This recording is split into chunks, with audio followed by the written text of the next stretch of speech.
ये हम लोग करेंगे H heat summation law. H heat summation law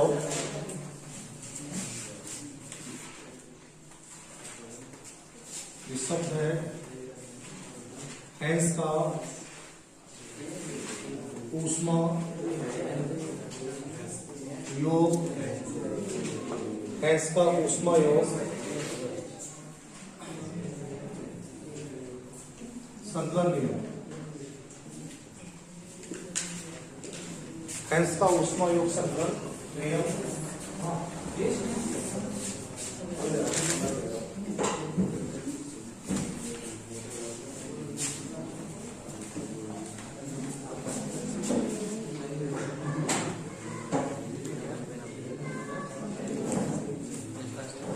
hence का ऊष्मा योग संतुलन नियम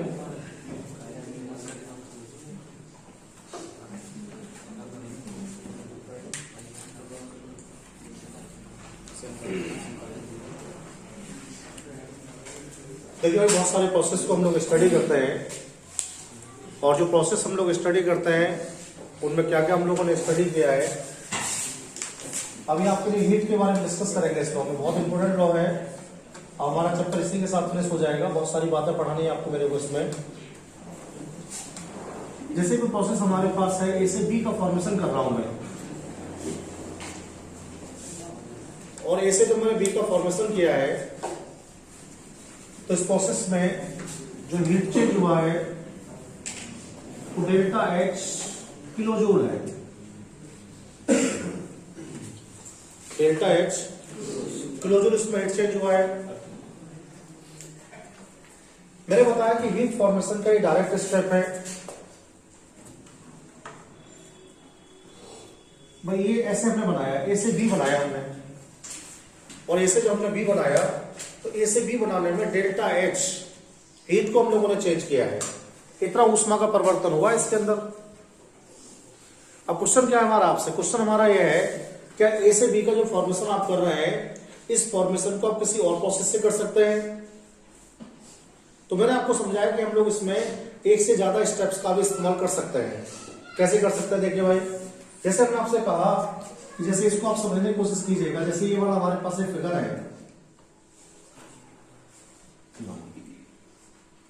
यहां पर ए लिखा हुआ है, यहां बी लिखा हुआ है, यहां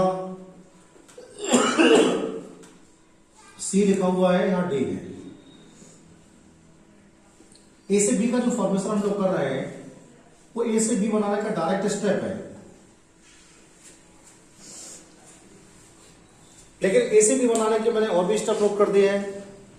मैंने आपको बताया है कि अगर आपको ए से बी बनाना है तो पहले आप ए से सी बना लें इसे, और फिर सी से डी बना लें आप, डी से इसमें बी का फॉर्मेशन कर लें आप लोग।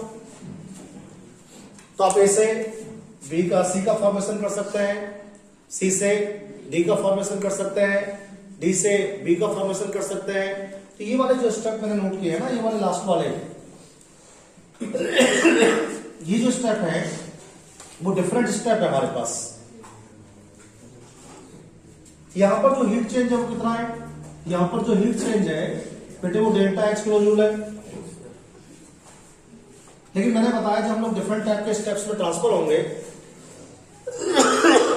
डिफरेंट टाइप के स्टेप से मेरा मीन्स क्या है, जैसे ए से सी में ट्रांसफर हम लोग, इसमें जो हीट चेंज हुआ है वो H1 मान लीजिएगा हुआ है किलो जूल पर मोल। सी से आप डी में ट्रांसफर हो रहा है, इसमें जो हीट चेंज हुआ है वो H2 किलो जूल पर मोल हुआ है, और डी से जो बी में हुआ है वो H3 हुआ है।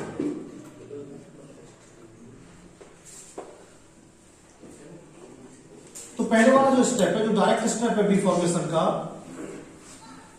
उसमें डेल्टा H चेंज हो रहा है। जो इनडायरेक्ट स्टेप है, जैसे ए से सी का फॉर्मेशन हम लोग कर रहे हैं, ए से सी का जब फॉर्मेशन कर रहे हैं तो उसमें H1 का चेंज हो रहा है। सी से डी का फॉर्मेशन जब कर रहे हैं हम लोग तो उसमें H2 का चेंज हो रहा है, और डी से बी का फॉर्मेशन हम लोग कर रहे हैं तो H3 का चेंज हो रहा है। 1840 में इस प्रॉब्लम के सॉल्यूशन के लिए साइंटिस्ट हैज ने एक नियम रिप्रेजेंट किया, एक लॉ रिप्रेजेंट किया, जिसे हीट सॉल्यूशन लॉ कहते हैं हम लोग। हैज का योग संज्ञा नियम हम लोग इसे कहते हैं भाई। उसने क्या कहा अपने कंसेप्ट में, उसने अपने स्टेटमेंट एक बहुत सिंपल बात कही। उसने कहा किसी भी प्रोसेस के लिए चाहे तो आप एक स्टेप में करें, किसी भी प्रोसेस के लिए चाहे तो आप एक स्टेप में करें, भाई ऐसे भी का फॉर्मेशन कर रहे हैं हम लोग, तो क्या है कि सिंगल स्टेप फॉर्मेशन है। या उसने कहा किसी भी कंपाउंड का फॉर्मेशन आप डिफरेंट स्टेप में करें, उसमें होने वाला ऊष्मा परिवर्तन सदैव नियत रहता है। किसी भी कंपाउंड का फॉर्मेशन चाहे तो एक स्टेप में किया जाए, किसी भी कंपाउंड का फॉर्मेशन चाहे तो एक स्टेप में किया जाए या फिर उससे अधिक स्टेप में किया जाए, उसमें होने वाला ऊष्मा परिवर्तन सदैव नियत रहता है। अब इस बात को हम सबको कैसे समझा सकते हैं, आपको ग्राफ करना है, चार्ट करना है आपके लिए एक।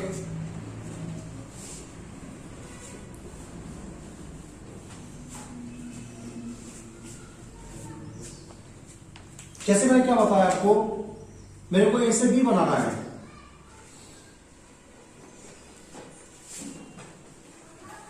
ये डायरेक्ट स्टेप है ए से बी बनाने का, और इसमें जो हीट चेंज हुआ है वो डेल्टा H का हुआ है मान लीजिएगा।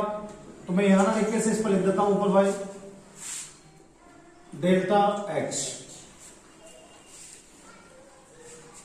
लेकिन मैंने कहा कि ए से बी बनाने को मैं और भी मेथड यूज कर सकता हूं। जैसे क्या है, पहले मैं ए से सी बना लूं, इसमें चेंज हुआ है H1 का, सी से मैं डी बनाऊं, इसमें चेंज हुआ है भाई H2 का, और डी से मैं बी बनाऊं, इसमें चेंज हुआ है H3 का। तो एस ने क्या बोला, एस ने बोला सिंगल स्टेप में क्रिएट होने वाली हीट, एक पद में उत्पन्न होने वाली ऊष्मा का जो वैल्यू होता है, एक पद में उत्पन्न होने वाली जो ऊष्मा होती है वो अनेक पदों में उत्पन्न ऊष्मा के योग के बराबर होती है। क्या लिख सकते हैं आप लोग, आप लिख सकते हैं delta H equal to H1 plus H2 plus H3 plus चौथा।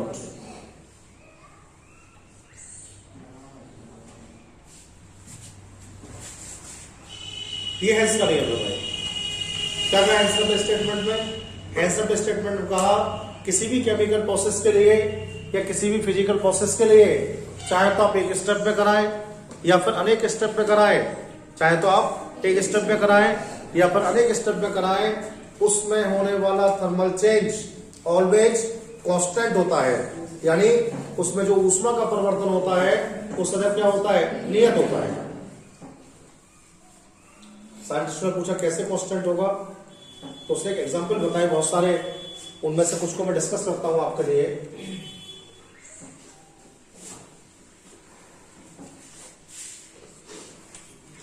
उसने कहा जैसे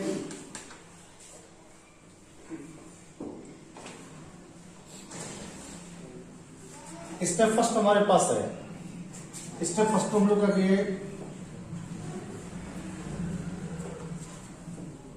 ए का हमने बी का फॉर्मेशन किया है, इसमें जो थर्मल चेंज हुआ है वो कितना है डेल्टा H है।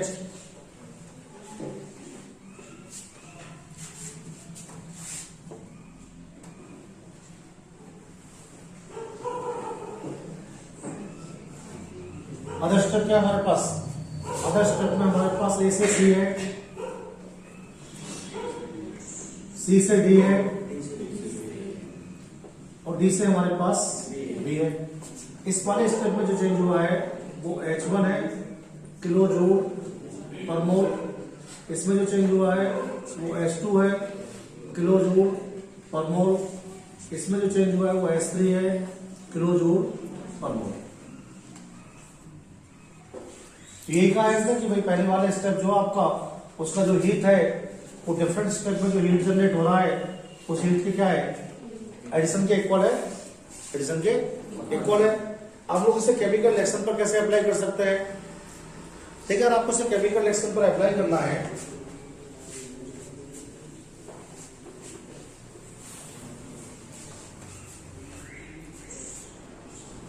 जैसे हम लोग बना रहे हैं CH4 हमारे पास है, इसमें हमने Cl2 को मिला दिया है 2Cl2 के लिए, और जैसे 2Cl2 को मिलाएंगे तो सनलाइट की प्रेजेंस में रिएक्शन होगा और ये हमारे पास हो जाएगा CH2 Cl2 प्लस 2HCl। तो भाई इसमें ये भी गैस है, इसमें ये भी गैस है, इसमें ये भी गैस है, इसमें ये भी गैस है। और इस पूरे परिवर्तन में जो ऊष्मा निकलती है ना, जो हीट चेंज होता है वो माइनस प्लस 202.3 किलो जूल पर मोल होता है। कितनी ऊष्मा निकलती है इसमें? ये क्या है? ये CH2 Cl2 बनाने का मेजर स्टेप है। ऐसे हम लोग इसका फॉर्मेशन कर सकते हैं मेजर स्टेप में।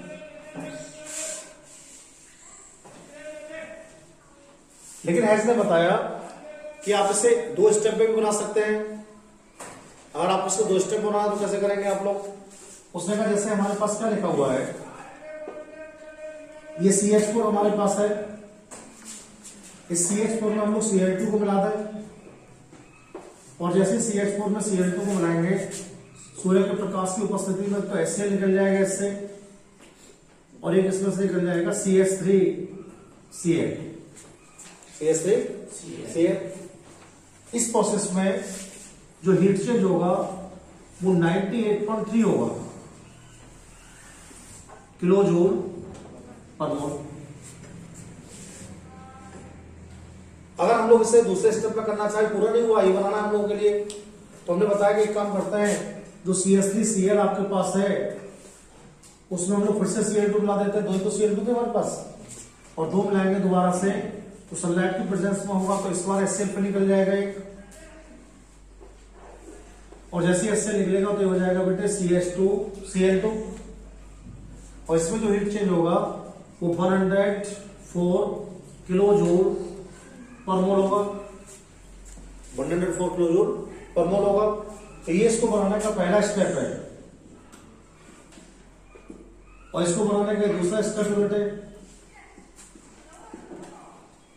तो हैज ने क्या कहा था?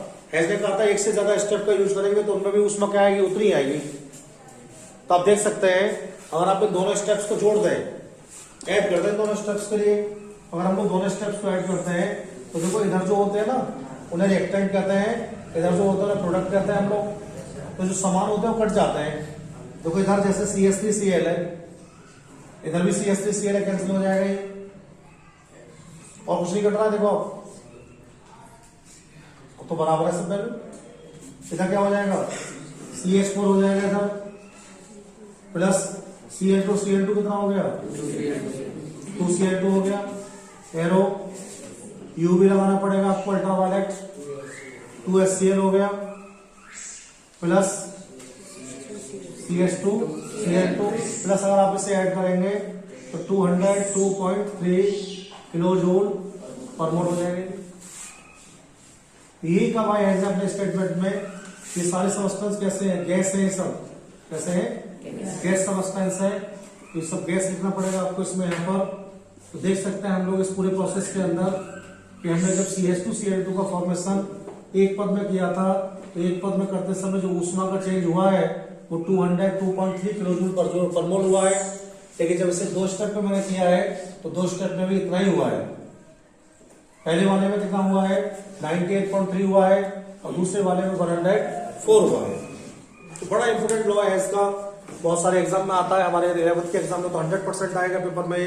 आपसे पूछेंगे है समुसन लॉ क्या होती है, ऊष्मा योग संतुलन नियम क्या होता है, तो आपको बताना है किसी भी केमिकल प्रोसेस या किसी भी फिजिकल प्रोसेस के लिए चाहे तो हम लोग एक स्टेप में कराएं या फिर डिफरेंट स्टेप में कराएं। किसी भी केमिकल प्रोसेस के लिए या फिजिकल प्रोसेस के लिए चाहे तो एक स्टेप में कराया जाए या डिफरेंट स्टेप में कराया जाए, उसमें होने वाला ऊष्मा परिवर्तन सदैव नियत होता है, सदैव नियत होता है, कांस्टेंट होता है। इसे हेल्स का नियम हम लोग कहते हैं। मैंने आपको बताया जैसे ए का बी का फॉर्मेशन करना सिखाया मैंने आपके लिए, उसके बाद एग्जाम्पल मैंने आपको बता दी है, ये हेल्स के लॉ को फॉलो कर रही है। देखिए हेल्स लॉ का साइंस में एप्लीकेशन क्या है। किसी भी केमिकल रिएक्शन में जो हीट होती है ना, जैसे ये लिखा हुआ देखिए आप, इसको अगर आपको पता करना है तो इसको पता करने के लिए आप हेल्स लॉ का यूज कर सकते हैं। तो पूरे जितने भी लॉ हम लोगों ने स्टडी किए हैं, उन सब लॉ में जितने भी केमिकल प्रोसेस को आप स्टडी करते हैं कि जितने भी फिजिकल प्रोसेस को आप स्टडी करते हैं, उनमें होने वाला जो थर्मल चेंज होता है, उनमें होने वाला जो थर्मल चेंज होता है, उस थर्मल चेंज को एक्सप्लेन करने के लिए या उनकी ऊष्मा को ज्ञात करने के लिए हम लोग हेल्स का लॉ यूज करते हैं। तो हेल्स लॉ की एप्लीकेशन क्या है, हेल्स लॉ से किसी भी रिएक्शन की हीट को हम लोग फाइंड आउट कर सकते हैं। तो सबसे पहले हमें पढ़ना पड़ेगा इसमें अब कि भाई हीट ऑफ रिएक्शन क्या क्या होती है, कितने तरह की हीट होती है। बहुत सारी हीट आप लोग पढ़ते हैं, न्यूट्रलाइजेशन हीट आप पढ़ते हैं, कंबशन हीट आप पढ़ते हैं। ये सब क्या है, ये सब हीट है, तो उनके बारे में आपको डिस्कस करेंगे। ठीक है, फिलहाल इतना ही पढ़ाता है।